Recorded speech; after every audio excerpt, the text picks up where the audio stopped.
कैसा हो हमारा नेता, कैसा हो केतनभाई जैसा हो, हमारा नेता, कैसा हो केतनभाई जैसा हो। अच्छा, આપ સૌનો આજે ખૂબ ખૂબ આભાર માનું છું। અહીંયાથી આપણે ફોર્મ ભરવા જઈ રહ્યા છે કલેક્ટર ઓફિસ। આજે મેં જો આવ્યો એ ઉપસ્થિત છું એનો મતલબ સમજી જજો।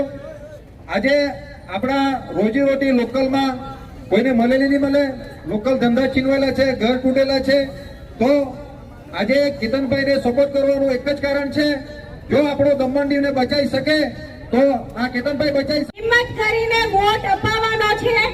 એક મહિલા એક પુરુષ 50 વોટ અપાઈ શકે એટલી બાંયધરી તમે રાખવાની છે। अपना हाथ कांग्रेस के साथ। તેમજ યુવા સાથીઓ એમનો દિલથી આભાર વ્યક્ત કરું છું, બે હાથ જોડી આભાર વ્યક્ત કરું છું કે તમે આટલા તડકામાં અહીંયા આવ્યા અને અમારો હોસલો બુલંદ કર્યો, એ બદલ હું તમારો ફરી એકવાર આભાર વ્યક્ત કરું છું। સાથે सब मिला के एक सुर में केतन भाई तुम आगे बढ़ो, केतन भाई तुम आगे बढ़ो।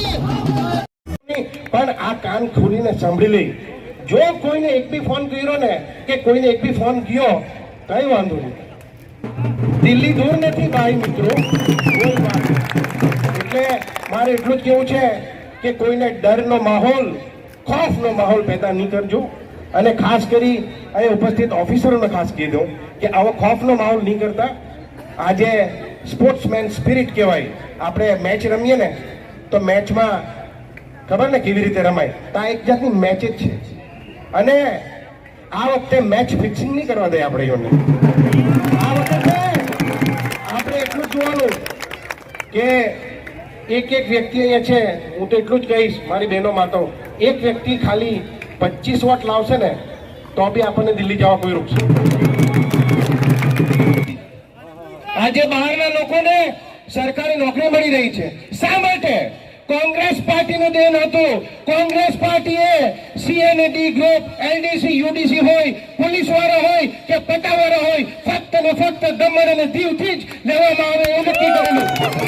પરંતુ આજે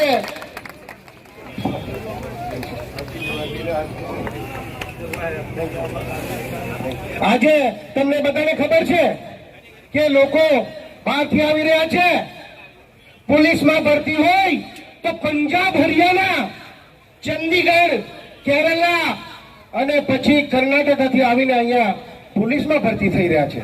આપણા છોકરાઓ ક્યાં જવાના? દમણ અને દીવના લોકો ક્યાં જવાના?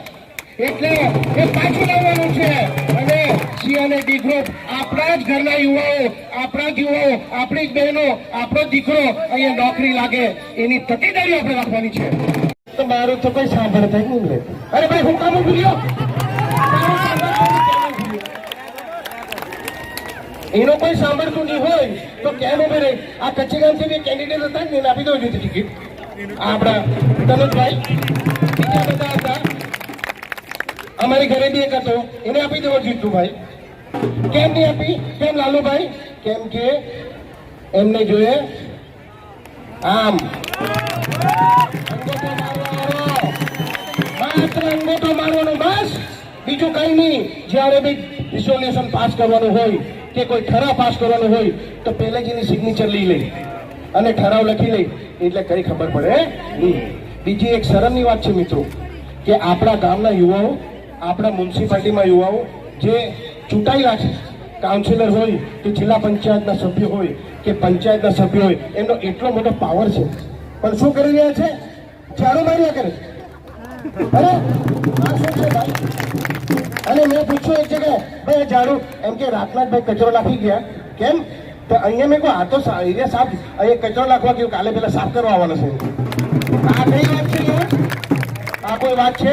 દીવની વાત કરું તો દીવમાં અમારા લોકો એટલા પ્રોબ્લેમમાં છે, આપણા ભાઈઓ બહેનો, આજે બોટનું વેટ હોય કે કોઈનું રિફંડ નથી આપતા, એમના જ મંત્રીઓ આવીને મોટી મોટી વાતો કરી ગયા કે તમને આપી દેશો, આજ સુધી કઈ થયું નહીં। બોટ બહાર કાઢવાના હોય તો ત્યાં ડ્રેચિંગનો પ્રોબ્લેમ છે।